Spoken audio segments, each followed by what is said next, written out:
প্রয়োজনে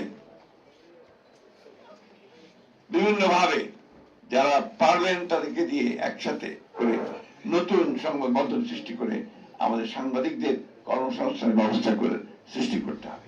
এটা আমার কাছে মনে হয়। একটি কথা যে আমাদের এই সরকার, আপনারা জানেন যে দীর্ঘ সংগ্রামের পরে এবং আমাদের প্রধানমন্ত্রী তিনি অনেক নির্যাতনের পরে আজকে আমরা একটা রাষ্ট্র পরিচালনার দায়িত্বে এসেছি। এই দায়িত্বে আসার পরে পরে যে ঘোষণাগুলো তিনি দিয়েছেন সেই ঘোষণার মধ্যে কিন্তু আমাদের সংবাদ মাধ্যমের স্বাধীনতাকে নিশ্চিত করার ব্যাপারটা তিনি বারবার করে বলেছেন।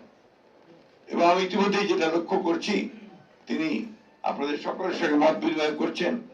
মত বিনিময় করে যেটা কিছুক্ষণ আগে আমাদের তথ্যমন্ত্রী মহোদয় বললেন যে তিনি গোটা সংবাদ মাধ্যমে যেন একটা শুভ বাতাস বয় সেই রকম একটা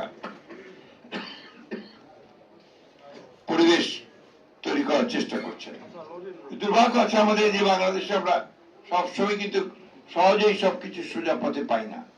আজকে আবার বিভিন্নভাবে বিভিন্ন গোষ্ঠী মাথা চারা দিয়ে উঠছেন, তারা বিভিন্নভাবে সমস্যা তৈরি করছেন, অনেকের আইন শৃঙ্খলা পরিস্থিতি নষ্ট করছেন।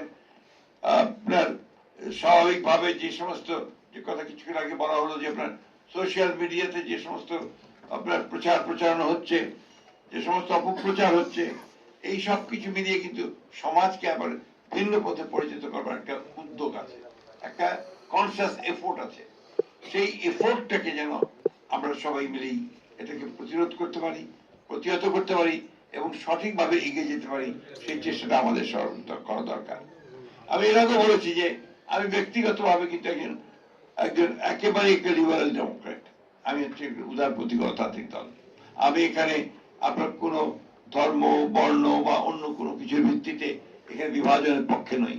আমি সকলকে সমান অধিকার দেওয়ার পক্ষপাতী একজন মানুষ। এই জন্যই আমি সবসময় বলে থাকি যে বিএনপিকে আপনারা যদি কেউ মনে করেন যে বিএনপি একটা বিপ্লবী দল, সেই বিপ্লবী দল কিন্তু বিএনপি নয়। বিএনপি একটা লিবারেল ডেমোক্রেটিক পার্টি। এটাকে আপনার সবসময় মনে রাখতে হবে আমাদেরকে। এই জন্যই আমরা মনে করি যে বিএনপি হচ্ছে সবচেয়ে নিরাপদ একটা রাজনৈতিক দল, যে দলের মধ্যে সাংবাদিক বলুন অন্যান্য পেশাজীবীরা আছেন তারা কিন্তু সবসময় নিরাপদ থাকতে পারেন। কারণ বিএনপি অন্যের মত সহ্য করবার একটি রাজনৈতিক দল এবং সেইটাই আমরা বরাবর করে এসেছি। আমি নিশ্চয়ই আমার সঙ্গে আপনারা সবাই একমত হবেন, বিএনপি যখনই সরকারে এসছে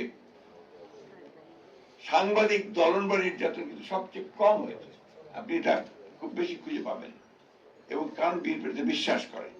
আমি সেই কারণে আজকে বলি যে 16ই জুন আমাদের মনে রাখতে হচ্ছে যে আওয়ামী লীগের সেই দুঃশাসন যে আপনার 72 সাল থেকে 75 সাল পর্যন্ত, এটার উপরে বোধহয় আমাদের প্রফেসর সাইদুর রহমান সাহেবের একটা বই আছে, আওয়ামী দুঃশাসন।